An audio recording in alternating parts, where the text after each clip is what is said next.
রাখে। সে ছোটবেলা থেকে এই দুজনে ওর বন্ধু ভাই সবই। তাসির আদিত্যের বেস্ট ফ্রেন্ড আর আবির আদিত্যের কাজিন, ওর চাচার ছেলে। আদিত্য আর আবির সমবয়সী হওয়ায় ওদের মধ্যে ভাইয়ের চেয়ে বেশি বন্ধুত্বের সম্পর্ক। আদিত্যের সাথে ওরা দুজনও লন্ডনে গিয়েছিল একসাথে। আদিত্য চলে আসায় ওরাও চলে আসে। আদিত্য অবশ্য মানা করেছিল, কিন্তু ওরা শোনেনি। ওদের একটাই কথা থাকলো, একসাথেই থাকবো, গেলে একসাথেই যাব, ব্যাস কথা শেষ। সেদিনই আদিত্য বুঝে গিয়েছিল ওরা দুইজন কত বড় পাগল ওর জন্য। আদিত্য উঠে কিচেনের উদ্দেশ্যে পা বাড়ায়। আদিত্য নিজের কাজ নিজেই করতে বেশি পছন্দ করে, তাই কোনো বোয়া রাখেনি। নিজের জন্য নাস্তা রেডি করে শাওয়ার নিতে বেডরুমে যায়। আদিত্য শাওয়ার নিয়ে বের হয়ে দেখে ওর ফোন বাজছে। ফোনটা উঠিয়ে দেখে ওর পিয়ে নিসা কল করেছে। আদিত্য ফোনটা রিসিভ করে বলল, Yep, tell me, Nisa. Good morning sir. Come to the point, Nisa. আসলে স্যার আজকে আপনার আর গ্রুপের সাথে মিটিং ছিল, সেটাই মনে করানোর জন্য ফোন দিয়েছিলাম। আপনি কখন আসতেন স্যার? আর মিটিংটা কয়টায় রাখবো?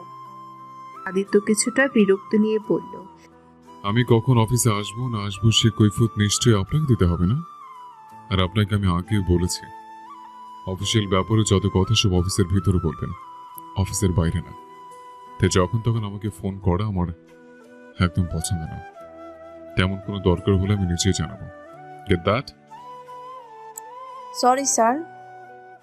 এনিওয়ে, ফোন যখন দিয়েই ফেলেছেন তাহলে শুনুন, আমারও যে অফিসে যেতে দেরি হবে। মিটিংটা 3টায় রাখুন। Okay sir. নিসা কোনো রকমে ফোনটা রেখে লম্বা একটা নিঃশ্বাস ছাড়ে। এক গ্লাস পানি নিয়ে ঢক ঢক করে খেয়ে নেয়।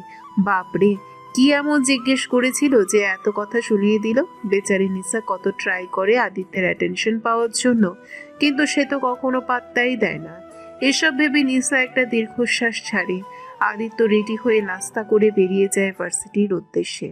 আসলে আদিত্যরা লন্ডনে এমবিএ করা অবস্থায় আদিত্যের বাবা হঠাৎ হার্ট অ্যাটাক করে। তার অবস্থা অনেক গুরুতর হয়ে গিয়েছিল, তাই ওদের কোর্স কমপ্লিট না করে বছরের মাঝখানে চলে আসতে হয়। দেশে আসার পর আদিত্যের বাবা কিছুটা সুস্থ হওয়ার পর আবার যেতে চাইলে আদিত্যের বাবা মানা করেন, দেশেই থাকতে বলেন। আদিত্য মানা করতে পারে না। তারপর ওরা ঢাকায় একটা ভার্সিটিতে ভর্তি হয় কোর্স কমপ্লিট করতে। যেহেতু আদিত্যের বাবা ওই ভার্সিটির ট্রাস্টি, তাই বেশি সমস্যা হয় না। এখন ওদের ফাইনাল ইয়ার চলছে, আর 2 মাস পরে ফাইনাল এক্সাম। যেহেতু অফিসে যেতে হয় তাই আদিত্য রেগুলার যায় না। ইম্পর্টেন্ট কিছু হলে তবেই যায়। তাসির আর আবির ক্লাসের সব আপডেট ওকে দেয়। আদিত্য কার ড্রাইভ করছিল, এমন সময় ওর বাবার ফোন এলো। আদিত্য কানে নিয়ে বলল, হ্যাঁ বাবা, বলো, সব ঠিক আছে তো? হ্যাঁ হ্যাঁ, সব ঠিক আছে। এমনি তোর খোঁজ খবর নেওয়ার জন্য ফোন করলাম। তা কেমন আছিস বাবা? অনেকদিন হলো তো, আর বাসায় আসিস না। সানাও তোকে মিস করছে। ঠিক আছে বাবা, রাতে আসার চেষ্টা করব। আমি তো এখন ভার্সিটি যাচ্ছি, বিকেলে আবার মিটিং আছে, তাই রাতে ছাড়া সময় হবে না। ঠিক আছে। আরমান সাহেব অপরাধীর স্বরে আবার বললেন, আমার জন্য তোর উপর খুব প্রেশার পড়ে গেছে, তাই না? স্টাডি, বিজনেস সব একসাথে করতে হচ্ছে। কি বলছো বাবা?